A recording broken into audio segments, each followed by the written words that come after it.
ke publik untuk mendapatkan masukan. Itu. Oleh itu nanti setiap produk ya, kita lempar seperti itu, sehingga tolong nanti di dalam turunan dari undang-undang ITE itu kita tentu akan membuat beberapa PP. PP itu pun juga nanti tentu draftnya akan kita upload di web kita, dan disitulah nanti setiap masyarakat siapapun boleh memberikan masukan dan seterusnya. Setelah itu tentu kita adakan satu diskusi ya seperti ini, fisik, karena bagaimanapun juga diskusi lewat mil-milan itu juga ada keterbatasannya. Begitu dengan diskusi publik yang tatap muka, saya kira juga bisa saling melengkapi, saling menyempurnakan. Saya kira Pak Edmond yang ini, saya persilakan yang beberapa pertanyaan tadi spam dan seterusnya, saya persilakan Pak. Nanti Pak Cahyana juga boleh tambahkan, Pak Sudirpas juga boleh, dan boleh dipersilakan. Saya persilakan Pak Edmond. Terima kasih Pak. Terima kasih atas kehadirannya Bapak Ibu sekalian. Saya sangat senang mendengar bahwa sebenarnya secara hati nurani tidak ada di antara kita yang ternyata menyatakan bahwa pornografi itu hak asasi manusia. Ya, kalimat itu ya sangat berbahaya. Bahwa saya sempat terpikir apa iya ya? Kalau hak asasi itu kan biasanya kalau nggak dipenuhi malah salah ya. Nah, kalau pornografi, bahkan ada senior orang tua yang menyatakan bahwa itu hak asasi. Bukankah melihat misalnya ya untuk orang suami istri melihat gambar porno terus baru arouse mendatangi istrinya dengan itu, bukankah itu suatu ketidakjujuran? Selanjutnya yang sangat memprihatinkan sebenarnya, undang-undang ITE ini kan bukan hanya sisi pidana sebenarnya ya. Ini kebutuhan kita semua untuk bisa bertransaksi secara elektronik agar kita berada dalam peradaban perdagangan dunia. Tahu-tahu waktu undang-undang ITE ini diberlakukan, apa yang pertama kali para ulama tanyakan kepada kita? Jawabannya, pertanyaan mereka begini: sejauh mana undang-undang ITE bisa memulihkan kembali nama Indonesia dari yang namanya tukang jebol itu katanya? Dan gak lama kemudian terjadi redefisi. Yang saya langsung pertama tergerak adalah nasionalis saya. Kenapa? Kok bangsa saya yang disalahkan kalau ternyata situs itu yang minta ditipu? Informasi yang di situs-situs yang dilakukan itu kebanyakan menyelenggarakan informasi tidak layak.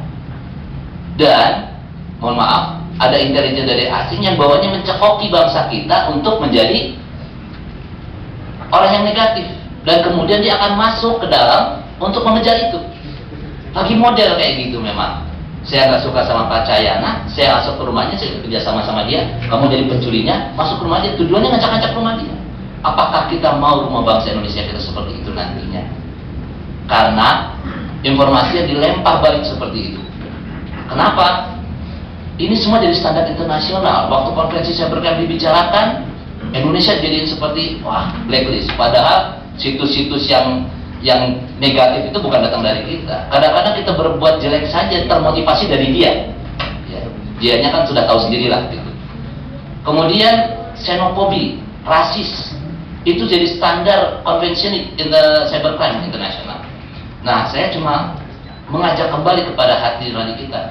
Masa sih kita akan terus di-blame sebagai bangsa yang, mohon maaf, kalau dari semua tampilan kita huru hara terus, rusuh terus. Kan dibilang wah ini pornografinya, ininya, selalu ada jeleknya. Nah, padahal saya melihat potensi yang banyak terjadi, justru kita belajar mandiri gitu yang saya lihat. Nah, apa undang-undang ini? Mau memberangus, salah persepsi. Undang-undang ini justru memberatkan kepolisian, penegakan hukum. Kenapa? Unsur-unsur pidananya ketambah. Dengan sengaja harus dibuktikan. Padahal yang lalu-lalu dengan sengaja itu nggak perlu dibuktikan, dianggap sengaja. Jadi orang yang mengetahui dan menghendaki. Sekarang enggak, setiap orang dengan sengaja. Jadi harus dibuktikan dengan sengaja. Dan tanpa hak, satu rangkaian tanpa hak. Yang itu dipolitisir oleh sebagian orang, yang seolah dihilangkan, seolah-olah seperti memberangus. Padahal kalimatnya adalah dengan sengaja dan tanpa hak. Nah, kalau ada orang yang memfasilitasi terus tidak sengaja, ya nggak kena. Kalau ada sedang melakukan suatu upaya yang terbaik dari dia dengan cara memasang suatu sistem, kemudian sistem tersebut tidak bekerja karena hal lain, ya nggak kena.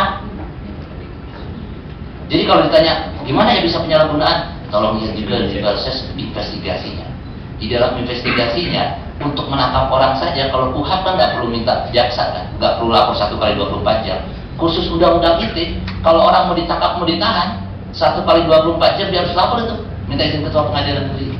Satu, udah hebat juga. Penyitaan, nggak boleh ngambil barang begitu saja, harus menjaga privacy dan lain-lain, menjaga kelancaran data, menjaga integritas data. Kenapa? Kita kan tidak menghendaki kan kalau penegak hukum menambah bukti kan. Jadi sebenarnya muatan ini kalau mau dilihat dengan jernih, ini sangat mengamankan. Bahkan kalau misalnya demi kepentingan ilmu pengetahuan, ada dasar pengecualian pasal 34. Ini yang kelihatan oleh masa pada saat media mengangkatnya hanya dari sisi seolah-olah mengejar-ngejar orang. Ya namanya undang-undang itu kan bukan tujuannya memenjarakan orang. Undang-undang itu kaedah, patokan pedoman yang selama ini mungkin orang tidak melihatnya. Secara normatif, pornografi, kekerasan, perjudian dan lain-lain itu bukan barang baru yang memang sudah dilarang dari dulu. Jadi kalau karena intelektualnya terus dikembangkan di internet, harusnya kan memang jadi lebih tambah, ya kan? Dengan intelektual yang lebih kok jadi lebih jahat, ya hukumannya jadi lebih tambah gitu kan? Tapi itu dimanipulasi lagi oleh segelintir orang yang bermain untuk memang tujuannya membuat huru-hara. Nah, saya berharap selama ini yang kita temukan semua stakeholder kan dia sadar. Tapi kok kenapa pas lagi dibaca di tempat lain kok rusuh gitu kan? Ternyata itu cuma masalah komunikasi yang kurang baik dan belum apa-apa. Mungkin jangan-jangan ada sedikit presumsi gitu bahwa seolah-olah kan waktu itu disampaikan oleh teman-teman sekalian, ada yang di sini juga menyatakan sepertinya kok pemerintah kayak mau mengejar-ngejar orang. Enggak, justru kita ini pengen mengamankan kepentingan kita sendiri biar kita maju. Nah, kalau misalnya Undang-Undang 36 kan Bapak Ibu tahu itu bekerja kan, itu kan kalimatnya nggak ada kata dengan sengaja. Jadi barang siapa melakukan illegal access 6 tahun 600 juta nggak pakai kata dengan sengaja loh. Kita dikasih dengan sengaja. Berarti sudah lebih mengamankan. Kemudian spamming kalau mau ditanya pasal karetnya perbuatan tidak menyenangkan kan lah. Tetapi di sini bisa kena sistem interference. Jadi membuat sistem jadi tidak bekerja sebagaimana. Terus bagaimana? Privacy. Pasal 2 ayat 1. Bahwa data pribadi orang. Sekarang kita mungkin ketawa-tawa kalau melihat ada orang informasi pornografinya karena dia kencing di tempat umum, di foto, dinaikin di situs, ketawa-tawa kita. Tapi kalau besok saudara kita, adik kita, bagaimana? Terus ada situs jodoh toto langsung banyak blok, datanya ada orang di sana. Kalau itu ada adik kita, saudara kita, bagaimana? Pidana baru terjadi kalau terjadi ke diri kita yang kasihannya gitu. Dimana kita sudah tak kuasa lagi mencegah preventifnya karena mohon maaf agak cuek gitu dari sisi normatif. Jadi saya malah pengen biar jangan sampai kita jadi dasar orang pembenar untuk masuk terus ke kita, memancing-mancing marahnya kita, sama memancing-mancingnya marahnya orang Islam. Paling gampang kan memancing marah orang Islam. Taruh begitu panas, bakar teroris tuduhnya. Kena. Itu sistemnya memancing air didulang. Mau nggak kita digituin? Kalau nggak, mari sama-sama. Dan ada caranya. Sesungguhnya service provider itu punya liability Bapak Ibu sekalian. Di mana kalau dia tidak menjalankan etikat baiknya, maka dapat dianggap dia turut serta berdasarkan pasal 55 KUHP. Orang kalau ngediemin saja di rumahnya terjadi apa-apa, udah dikasih tahu, Pak, dia sudah pembunuhan, diemin aja. Berarti dia sudah tahu ada orang akan terbunuh dan dia menghendaki orang terbunuh, misalnya. Ada sesuatu di tempat kita dikasih tahu bahwa ini loh, ada aib orang misalnya, ada VCD internet terputar di situ, nggak melakukan apa-apa. Nah, saya mengharapkan sebagaimana yang disampaikan Pak Menteri sebenarnya adalah menyentuh grassroots tadi. Kalau bisa malah nggak usah pakai blocking secara teknis, tetapi dari teman-teman semua sekalian menciptakan sistem itu. Kan kalau berdasarkan profesi cybercrime kita semua nih, kita semua untuk mengingatkan kepada YouTube siapapun namanya, ada konten yang bertentangan dengan hukum. Yang lucunya, kalau mereka selama ini komplain ada extra jurisdiction, kita coba-coba kita beraniin, walaupun kita dibina sendiri oleh bangsa kita. Apa bisa efektif? Giliran orang lain, kita ngomong jarak jauh kena dia bisa masuk ke negara kita ngambil kita. Sekarang kita berlakukan juga itu extra jurisdiction. Mari semangat kita adalah apapun dia, jelas-jelas di sini kondisi norma standarnya adalah xenofobik, rasis. Kita maju, kita ingatkan, Dan saya mendapat kabar gembira pada saat saya baca di situsnya detik.com ya.